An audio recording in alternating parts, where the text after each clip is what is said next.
Oke, baik. Aksi nyata modul Satgas 4 menyebarkan pemahaman dan pengalaman penerapan budaya PSB.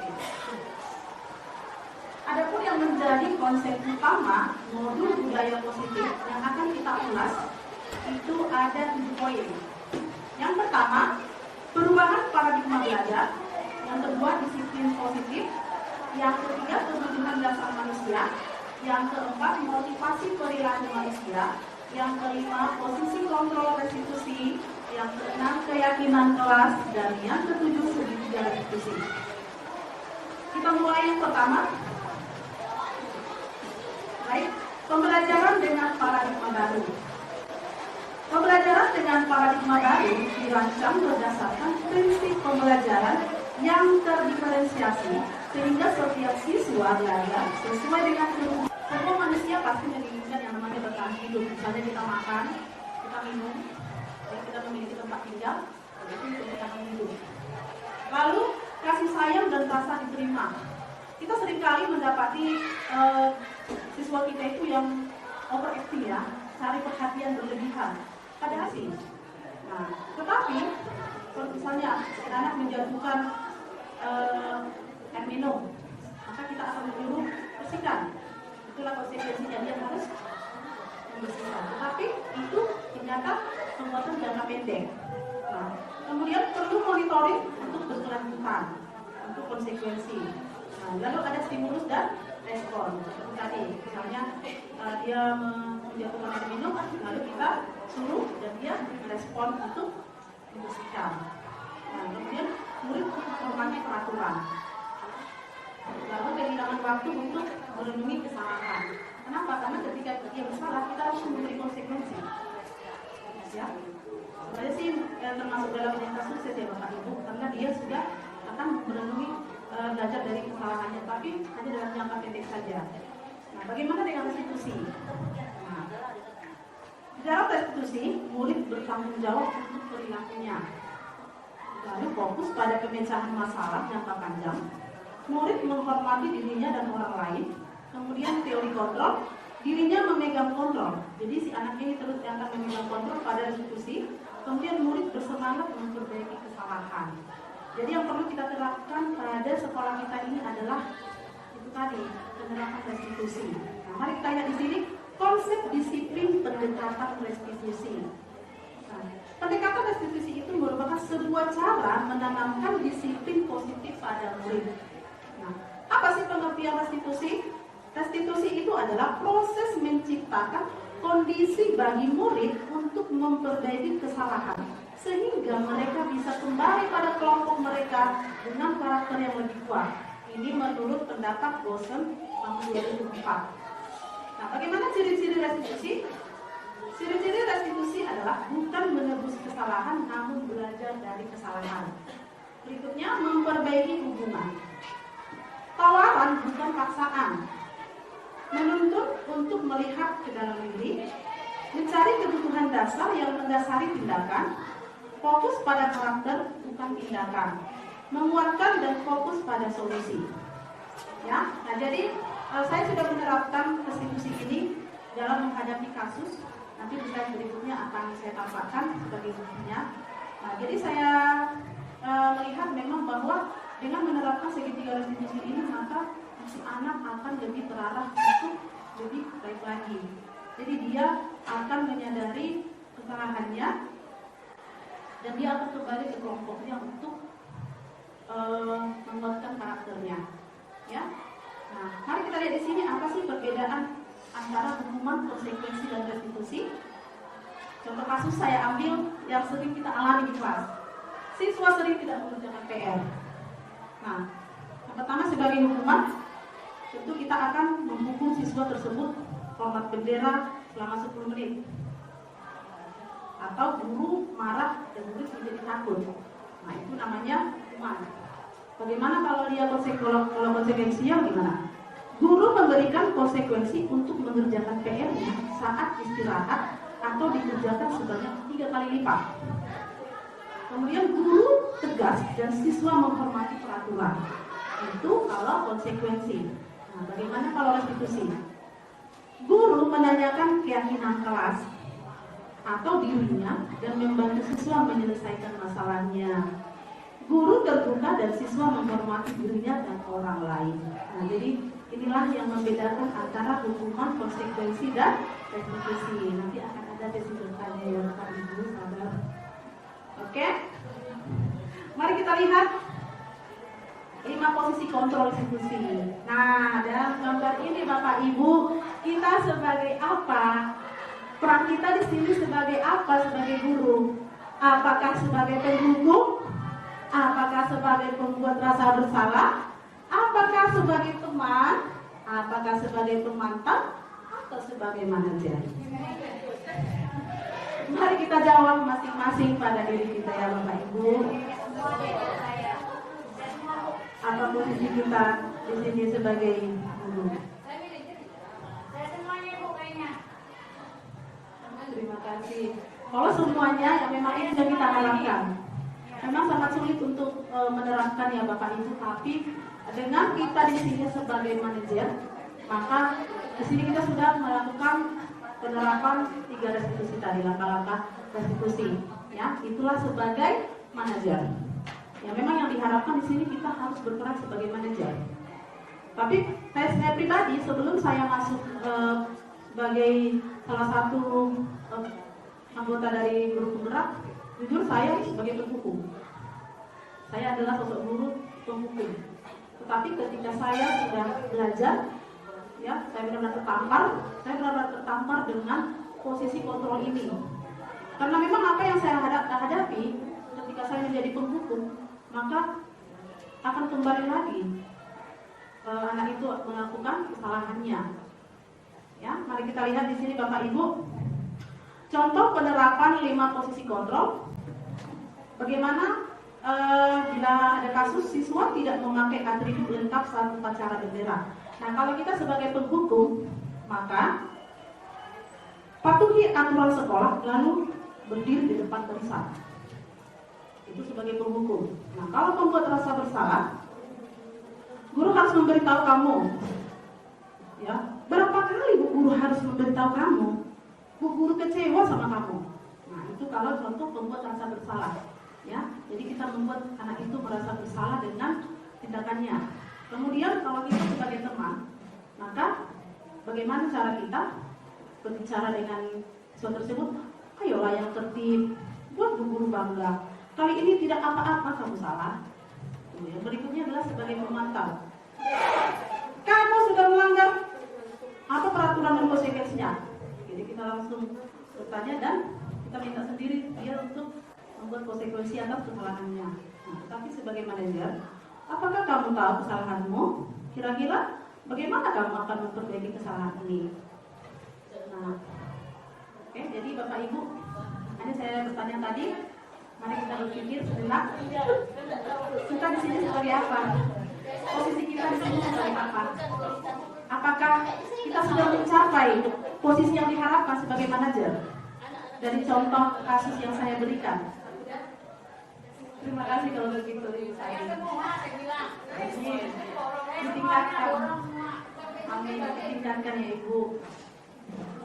Berikutnya adalah keyakinan kelas. Mengapa keyakinan kelas? Mengapa tidak peraturan kelas saja? Nah, Ibu, saya ambil sebagai contoh, mengapa kita memiliki peraturan tentang penggunaan helm pada saat mengendarai kendaraan roda 2 atau motor? Mengapa kita memiliki peraturan tentang penggunaan masker dan mencuci tangan setiap saat? Nah, di sini, ini adalah salah satu contoh yang sudah saya terapkan, yaitu membuat keyakinan kelas secara bersama-sama di dalam kelas. Ya, jadi keyakinan kelas itu merupakan kesepakatan bersama antara guru dengan siswa untuk menciptakan suatu keyakinan di dalam kelas sehingga menguatkan masing-masing antara siswa dengan siswa dengan guru untuk menuju disiplin positif. Sehingga kalau keyakinan kelas ini terus dilakukan, maka akan terciptalah budaya positif. Itu yang diharapkan Bapak Ibu. Oke, berikutnya. Nah, bagaimana pembentukan keyakinan kelas? Nah, mengapa tadi? Pertanyaan tadi kan mengapa bukan peraturan kelas? Mengapa harus keyakinan kelas? Nah, ternyata keyakinan kelas itu itu lebih abstrak dari peraturan. Kalau misalnya kita buat peraturan tidak boleh membuang sampah sembarangan, maka kita ubahlah kata-kata negatif itu menjadi kata positif di dalam keyakinan kelas. Buanglah sampah pada tempatnya. Atau lebih menarik lagi, bertanggung jawablah dengan sampah. Itu merupakan keyakinan kelas. Kemudian sedikit saja agar mudah diingat. Nah, kalau kita kemarin saya membuat keyakinan kelas itu, saya awali dulu dengan peraturan kelas. Jadi banyaknya dibuat oleh anak-anak peraturan kelas. Tidak boleh memakai, tidak boleh cat rambut, tidak boleh berpakaian berlebihan, tidak boleh terlambat, tidak boleh tidur, tidak boleh ngantuk, tidak boleh, semuanya tidak boleh. Sehingga saya ajak mereka untuk mengubah kata tidak itu menjadi kata-kata positif. Misalnya tidak mencontek, itu adalah peraturan. Lalu saya ubahlah kata tidak mencontek menjadi sebuah keyakinan kelas, menjadi jujur. Kemudian terlambat masuk ke kelas, artinya saya dulu masuk, guru duluan yang masuk dibanding siswa. Berarti tidak boleh terlambat. Kami ubahlah kata tidak boleh terlambat itu menjadi konsekuensi. Begitu kira-kira. Nah, jadi diharapkan di sini Bapak Ibu, mari kita membuat keyakinan kelas masing-masing di kelas kita. Dan saya yakin dengan adanya keyakinan kelas yang ada di kelas kita, maka anak murid kita akan semakin terbiasa melakukan hal-hal yang positif. Berikutnya adalah berupa pernyataan universal. Pernyataan universal itu maksudnya bermakna mudah dipahami. Nah, kemudian sesuai dengan kondisi kelas dan sekolah agar mudah ditempatkan. Artinya kita membuat keyakinan kelas yang memang kenyataannya gampang dan sesuai dengan kondisi yang ada di kelas itu. Lalu dibuat dalam bentuk positif. Ya.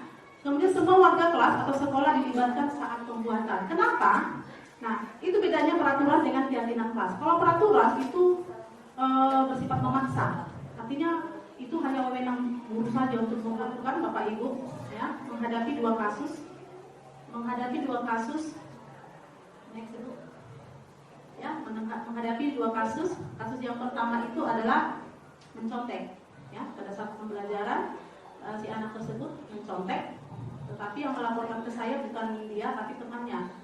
Nah, kemudian saya melakukan pendekatan dengan menerapkan segitiga restitusi.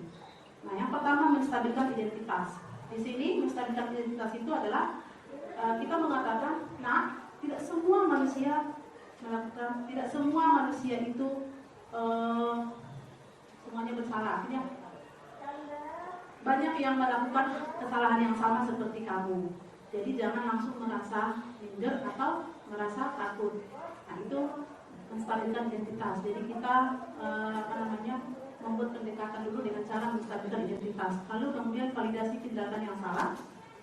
Nah, lalu kita bertanya kepada si anak tersebut, kenapa dia bisa melakukan tindakan ceroboh seperti itu. Nah, ketika dia akan mengungkapkan alasan dia, maka kita kembali menanyakan keyakinan. Kira-kira kita kan sudah berkeyakinan di kelas tidak mencontek. Kira-kira keyakinan apa yang sudah kamu langgar, nak? Si anak pasti akan menjawab jujur, Bu. Nah, perlu nggak itu jujur itu, nak? Perlu.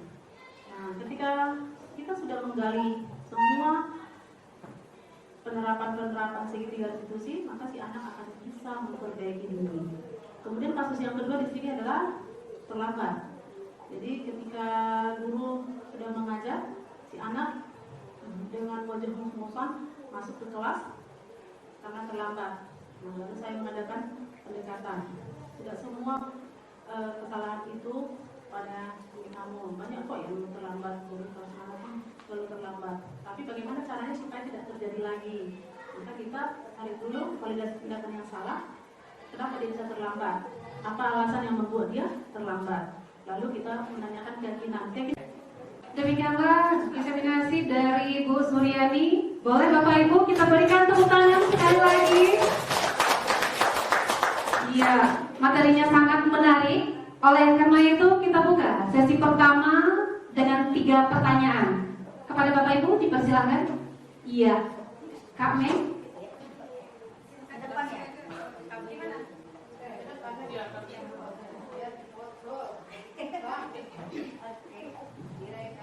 Baik, terima kasih Bu Moderator. Assalamualaikum warahmatullahi wabarakatuh. Karena pembahasannya tentang hukuman ya, Bu Suryani. Barusan anak kami kena hukum nih kayaknya. Bukan hukum atau apa? Tiba-tiba sih mau tanya nih, Bu Suryani. Hukuman apa yang tepat untuk anak yang tiba-tiba, hukuman apa, restitusi atau apa gitu ya, nanti jawab aja.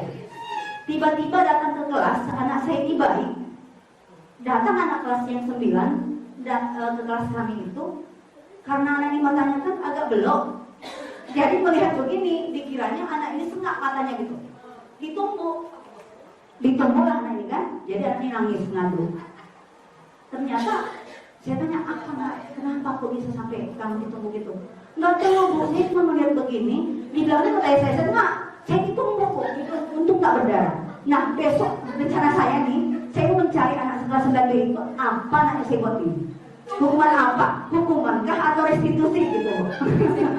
Atau apa yang harus saya lakukan kepada anak itu jika saya menemukan anak yang menumpu anak saya tadi? Terima kasih. Mungkin lain di luar tema ya ini? Di luar tema nggak pas ya. Makasih banyak, makasih moderator ya. Assalamualaikum warahmatullahi wabarakatuh. Apa saja rancangan tindakan untuk aksi nyata yang saya lakukan?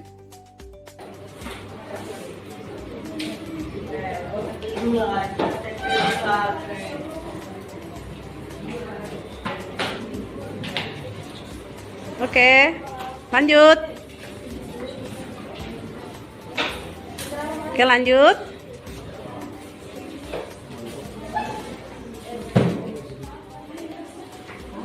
Oke, ada lagi?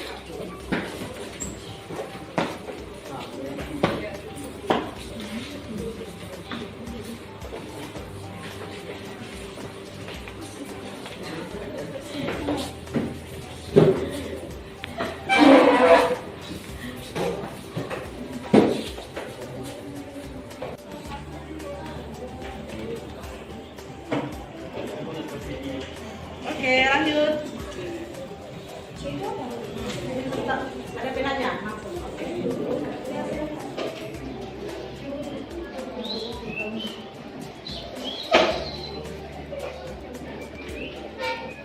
Oke, lanjut.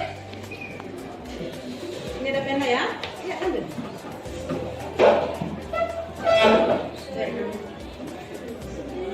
Tangannya. Namanya. Oke, lanjut. Angkat tangan.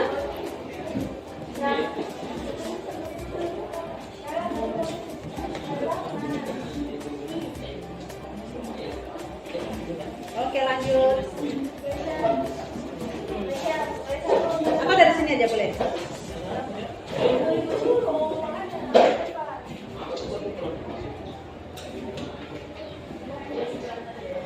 Oke, lanjut nak.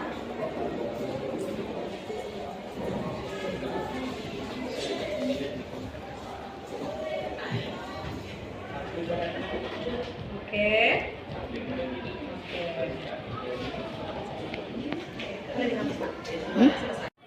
Bismillahirrahmanirrahim. Assalamualaikum warahmatullahi wabarakatuh. Selamat pagi, salam sejahtera untuk kita semua.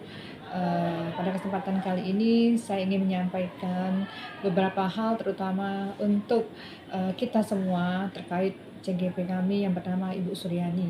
Bu Suryani ini adalah CGP Angkatan ke-8 yang baru saja selesai melaksanakan diseminasi tentang budaya disiplin yang ada di sekolah.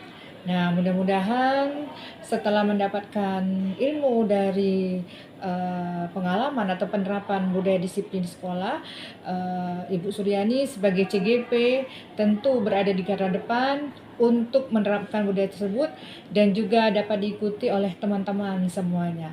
Teruslah Bu Suryani mengikuti CGP ini karena ilmunya sangat banyak dan bermanfaat, dan mudah-mudahan juga dapat menambah wawasan untuk kita semua. Terima kasih. Assalamualaikum warahmatullahi wabarakatuh. Assalamualaikum warahmatullahi wabarakatuh.